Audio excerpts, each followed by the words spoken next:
Get the upper hand on your competition with SCUF controllers. Use code OGXRAYZ to get 5% off your entire order. Yo guys, what's up, it's XRAYZ. Welcome back to another Call of Duty World War II video. Now in today's video, I actually wanted to talk to you guys about some more information we got on skill-based matchmaking in Call of Duty World War II and whether it was a thing. You know, there's a lot of people who were confused, were wondering if this was actually legit. Is this a real thing?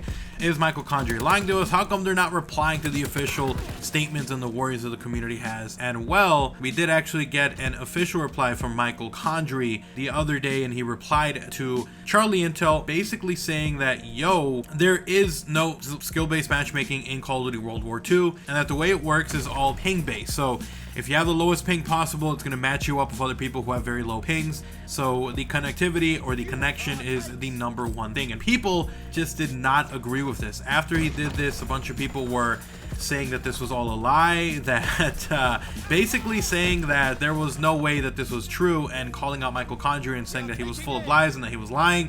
And then it eventually morphed into a conversation of the weapons coming to Call of Duty World War II and how they were lying about that too. It got pretty crazy. I don't know exactly what is going on and why this is blowing up as much as it did.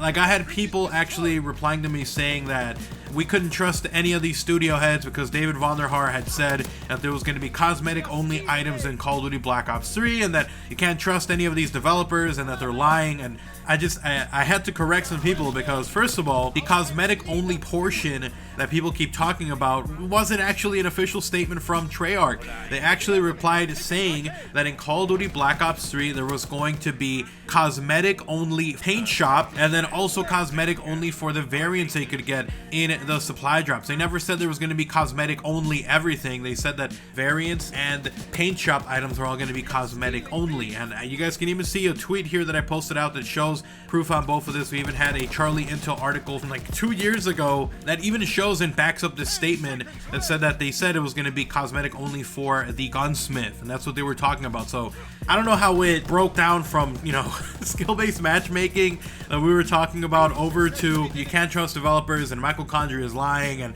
there's skill-based matchmaking, and then this whole drama just got out of control because then YouTubers were basically going at each other's throats.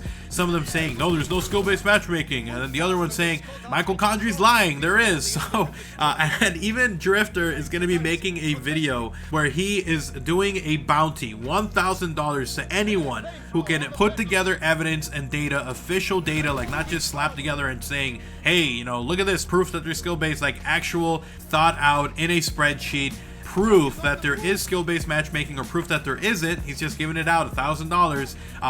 And so because they got so crazy, some people were just not budging on this. They're saying that there is skill-based matchmaking in the game and that there is no way they're going to be lied to by Michael Condrey. And here's my take on it, because I've been playing and I can tell you guys that I have not been affected by whatever everyone else is experiencing. In my opinion, honestly, what I think is going on, I think that Call of Duty World War II does base its connections on your connection. So you get into a lobby if there's like a really good ping, but then on top of that, I'm pretty sure that once you get into the matchmaking within the actual lobby, it's going to put together and spread out the team evenly so that you're not just, you know, an entire team of like 3 KD dudes wrecking on some kids who are like under a 1 KD. So in my opinion, I think that they're just doing a really good job at that, and I think that it might just be that. Now you can make the argument that, you know, well, if I make a completely new account, how come I always play against noobs? And the only explanation I have, and Michael Condrey has not said anything, I don't think any development studio has said anything, but I would assume that when you're starting off, if you're like level 1 to 30 or whatever, you know, amount you are, that they put you into games with other people who are like level 1 to 30 or whatever, because I think that's honestly something that they do because they're trying to get these new fans who are in there not to be completely wrecked. So obviously if you're doing skill-based matchmaking, it's to protect the little guys, and it's not even for that long, because believe me, once you get up to the higher levels, you're probably going to be paired up just with just anybody who has the best connection. So I don't know.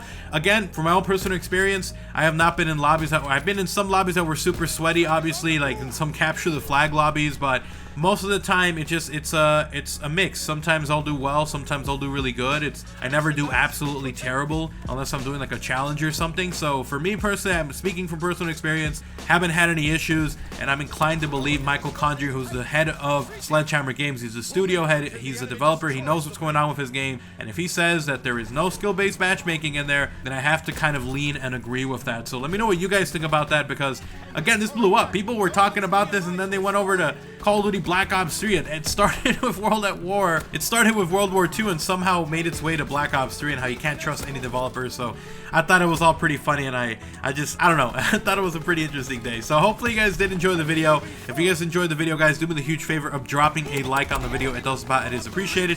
And if you are brand new to the channel, if you want to see even more content like this, we're gonna have more videos coming. So obviously make sure you guys do subscribe and you turn on notifications so you don't miss a single upload. Follow me on Twitter, best place to talk, and if you want to, check out my gaming channel and second channel, both linked down below. I'll see you guys next time. I'm out. Peace.